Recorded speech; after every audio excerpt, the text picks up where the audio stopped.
Hello and welcome back to our channel. In today's video, I'm going to show you how to use Gmail even when you don't have an internet connection. This is perfect if you're on a plane, traveling somewhere with poor signal, or dealing with temporary internet issues. Let's get started. First, open your Gmail account and make sure you're signed in. Once inside your inbox, look at the top right corner and click on the settings icon, the little gear symbol. From the drop down, choose See All Settings to open the full settings page. At the top, you'll notice several tabs. Click on the one labeled Offline. This is where we'll enable Gmail's offline mode. You'll see a checkbox called Enable Offline Mail. Check that box to activate the feature.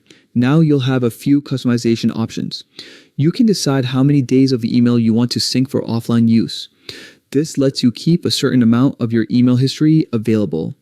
You can also choose whether to download attachments, which is useful, but keep in mind they can take up more space on your device. Another important choice is what happens to your offline data when you log out.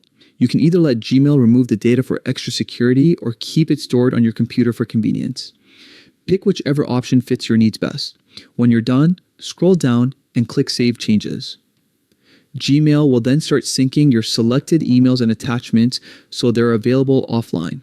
From that point on, you will be able to open Gmail in your browser, read your emails, and even compose new ones without internet. Any messages you send will be queued up and automatically delivered the next time you're online. And that's it. You've successfully set up Gmail to work offline.